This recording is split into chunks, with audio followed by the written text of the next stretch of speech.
back again with another YouTube video. It's your boy Riot G. Today we're gonna react to why WWE doesn't create stars anymore. I gotta catch my breath. We're gonna react to why WWE doesn't create stars anymore. I'm gonna repeat this for the third time so y'all can hear me. We're gonna react to why WWE doesn't create stars anymore. And I'm gonna make sure I put the link in the description in the description box. As y'all can see, I will do that. So yeah, let's get it right into this video, starting now. The biggest problem with WWE today is that they keep relying on surprise returns from old stars and one-off shock value moments instead of creating new stars. From the 1980s to the 2000s, WWE stars weren't just wrestlers, they were larger-than-life icons who became part of pop culture and mainstream entertainment. Names like Hulk Hogan, The Rock, Stone Cold Steve Austin, and even John Cena transcended wrestling and became global icons recognized by millions who had never watched a single match. And it wasn't just the top main event stars. Guys like Kane, Big Show, Rey Mysterio, The Undertaker, Chris... See, like, it's so different compared to now. You have to build a star. You know what I mean? You have to build a wrestler up to the top. Back in the day, you build the wrestler, you see them, you try to book the wrestler and storyline wise and their character, but I feel like, you know, I can agree with that. There was definitely more stars back then. There's a lot of stars today too. Let's continue. Jericho and DX were household names that even your mother could identify. But fast forward to today, and almost nobody on the roster has that crossover appeal. Apart from the top guys like Roman Reigns and Cody Rhodes, none of the current roster has that mainstream appeal. And even those two are barely well known outside wrestling circles. Ask a random person on the street to name 5 current WWE wrestlers, and most of them wouldn't be able to do it. There's a major shortage of star power, and it's safe to say that once Reigns and Cody are gone, WWE is going to run into serious problems drawing casual viewers. Yeah, it's going to be new talent coming in, but it's not going to be the same. It's going to be a whole new generation of wrestlers. So, how did we get here? How did we go from a stacked roster of mainstream stars to a collection of generic, obscure performers? What led to WWE stars going from pop culture icons to relatively unknown athletes? And why doesn't WWE create stars anymore? Let's find out. Before we get to the root cause of the issue, we need to take a quick trip down memory lane to understand the history of how WWE made stars and why the star-making system broke down. When Vince McMahon wanted to make WWF national in the 1980s, he needed a legit mainstream star to be the face of his company. That's when Hulk Hogan stepped up as the first true crossover wrestling superstar. Prior to becoming the face of the WWF, Hogan had already appeared in Rocky III and had developed genuine mainstream appeal outside of wrestling. This crossover recognition led to He had a good acting career too. Collaborations with celebrities like Mr. T and gave birth to the Rock and Wrestling connection that brought wrestling into living rooms across America. Hogan wasn't just a wrestler, he was a cultural phenomenon who appeared on talk shows, had his own cartoon series, and became a household name that transcended wrestling. While the new generation era that followed had amazing in-ring talents like Shawn Michaels and Bret Hart, none of them possessed the same mainstream appeal as Hogan. They were really good rivalry. One of the best rivalries of all time. I can admit that. I do need to sit down and watch that 60-minute Iron Man match. Loved by hardcore fans, but largely unknown to the casual public. But then, because Bret Hart, he's also beaten Shawn Michaels. I think he beat him for the IC title. I don't know, it was something like that. Then in the late 90s, everything changed. In 1997, the WWF was being demolished by WCW in the Monday Night Wars. Monday Nitro was consistently beating Raw in the ratings every single week, and Vince McMahon quickly needed something revolutionary to turn the tide. This desperation gave birth to the Attitude Era, and it was spearheaded by none other than Stone Cold Steve. Attitude Era, loved by so many wrestling fans. I wasn't even able to, I wasn't around for this time of wrestling. That's all I'm gonna say. Austin, Austin's anti-authority, beer-drinking, middle-finger-raising persona struck a chord with audiences in a way wrestling hadn't seen since Hogan's peak. His feuds with Vince created must-see television that drew mainstream media attention and attracted casual viewers back to wrestling. Simultaneously, The Rock emerged as another breakout star. His charisma, catchphrases, and ability to work both as a heel and a face made him equally popular. The Rock brought Hollywood-level entertainment to wrestling, and his unique personality felt authentic. The Attitude Era became wrestling's golden age precisely because of this plethora of larger-than-life And they were able to get away with so many things around this time. characters. Beyond Austin and Rock, you had Kane's supernatural presence, The Undertaker's dark mystique, DX's rebellious attitude, Jeff Hardy's recklessness, and Mick Foley's multiple personalities. Each brought something unique to the table, and fans could connect with different aspects of these larger-than-life personas. But then, in the early 2000s, disaster struck for WWE's star-making system. Is this when he's about to talk about the PG era, or? As The Rock left for Hollywood and Stone Cold's career was cut short by injuries, WWE suddenly found itself without major stars. The company had become dependent on these megastars, and when they departed, there was no one ready to fill that massive void. Names like Triple H and Brock Lesnar stepped up to the plate. The early 2000s, because yeah, Brock Lesnar, he made his debut, I think in what, 02, 03, either one of them. But they didn't have the draw or the appeal of The Rock. I think 01, it was either one of them years. I think I got him wrong. But I do know he made his debut. He powerbombed Spike Dudley, or I think that's who it was. And it was like some hardcore match going on between two people on Raw. And Paul Heyman and Brock was in the ring. Austin. This crisis taught Vince McMahon a harsh lesson about the double-edged sword of creating superstars. He had made Hulk Hogan the face of his company, only to watch him jump ship to rival WCW. He had built Stone Cold and The Rock into mainstream celebrities, only to see them leave wrestling entirely to chase better opportunities. McMahon began to realize that creating stars bigger than the WWE brand itself was a dangerous game that could leave his company vulnerable. From this point forward, WWE's philosophy shifted dramatically. Vince didn't want anyone to exceed the WWE brand. The company itself needed to be the star, not any individual performer. But McMahon still understood that he needed at least one key franchise player for each generation to carry the company forward. During the PG era, that responsibility fell to John Cena. PG era, as I was just saying. But that was like, what, a whole minute and 30 seconds ago. He became the hand-picked face of the company for almost a decade. Cena was positioned as the ultimate good guy, a role model who could appeal to the kids. But even Cena's incredible run had its limitations. When his shelf life as the top guy came to an end, Vince McMahon identified his next golden boy and began the long process of building Roman Reigns into his successor. Reigns' journey perfectly captured WWE's modern star-making challenges.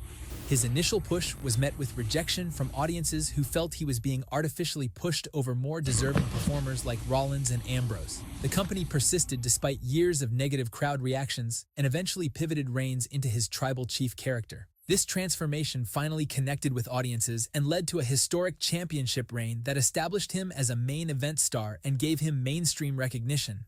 However, this process took nearly a decade and required multiple character overhauls.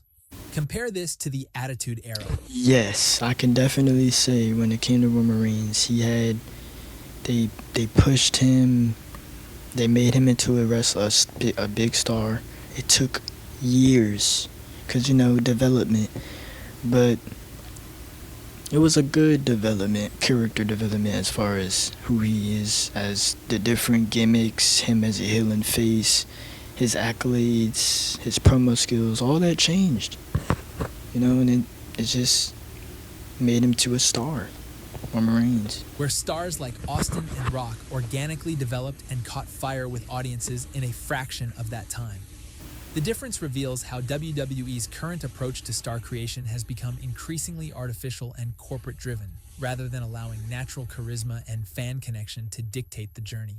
So now that we've revisited the evolution of WWE's star-making system, let's look at the three main reasons why this system failed and why WWE doesn't create stars anymore.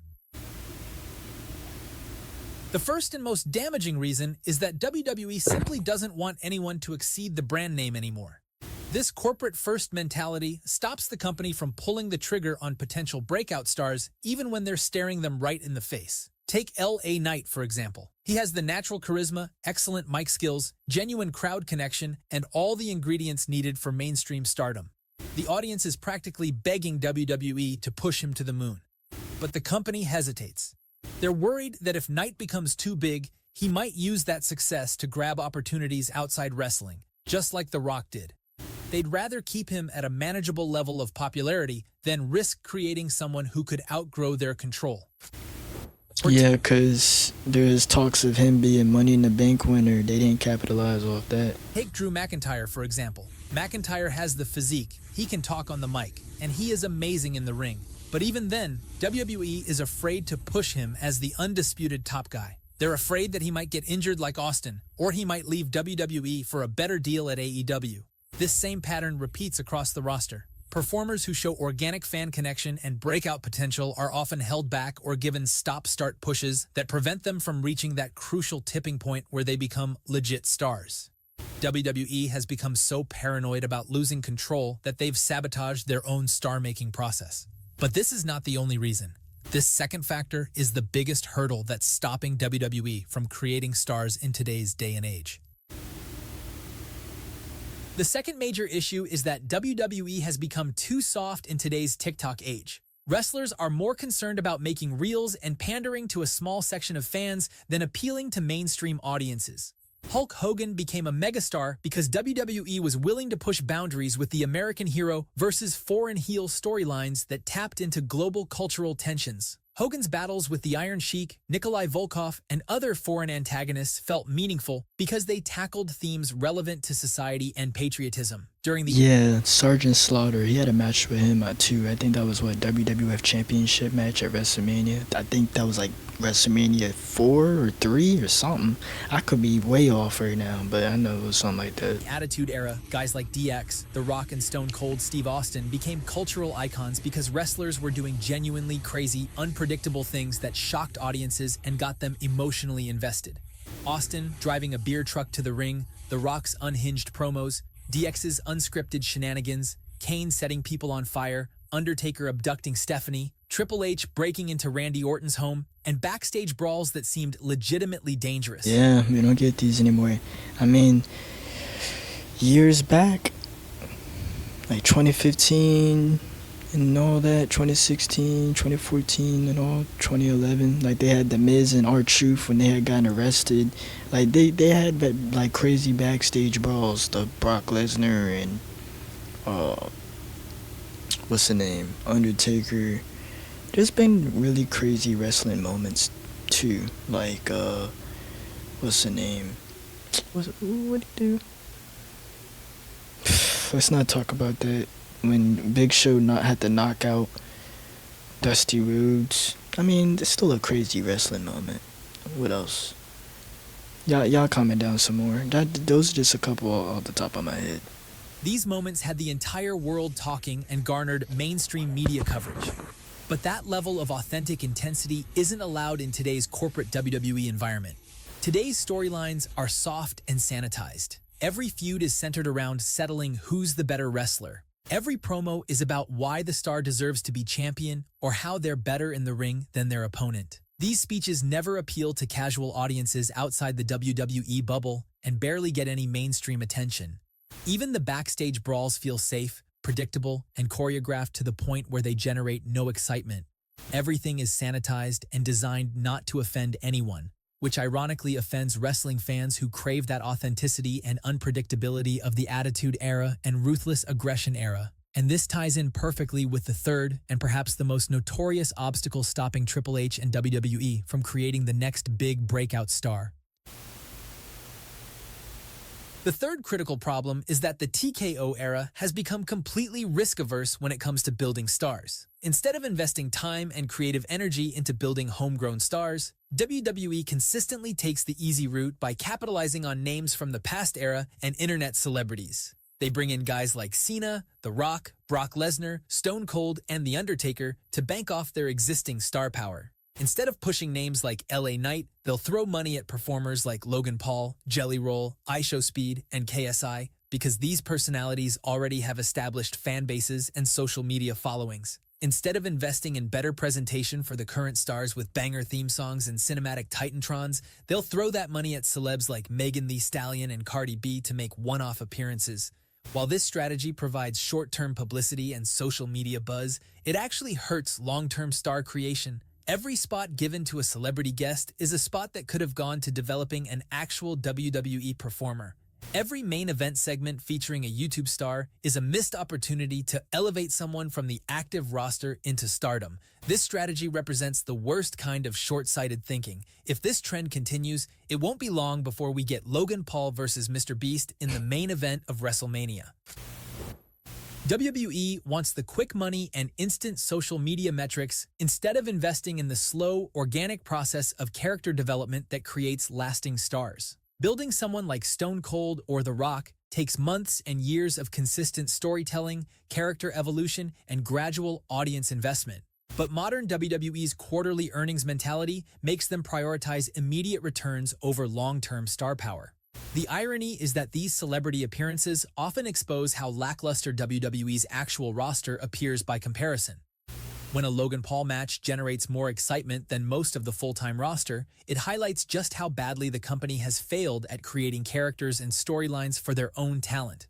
When Bad Bunny has a better match than most of the male roster, it shows how watered down the product has become.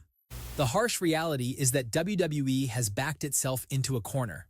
The company that gave us Hulk Hogan, Stone Cold Steve Austin, and The Rock now Yeah, I mean, wrestling has changed, and it's been here for almost, 40, 50 years. So, I mean, struggles to create stars that casual fans even I'm always be a WWE fan, though. recognize. This isn't a talent problem. The current roster is arguably more athletically gifted than ever before. It's a creative and philosophical problem rooted in fear. Fear of losing control. Fear of taking risks, fear of authentic storytelling that might generate controversy. Unless WWE rediscovers its willingness to take creative risks, to invest in long-term character development, Give it some time. They definitely will. They definitely will. and allow performers to organically connect with the audience, the star Alright, that was why WWE doesn't create stars anymore. I liked the video. He gave good key takes and all that, takeaways and all that. Like I said, that was why WWE doesn't create stars anymore. I'm going to put the link in the description. Tell me what you guys want to see next in the comments down below. I got more videos coming. Stay tuned, subscribe, like, comment, and yeah, Uriah out.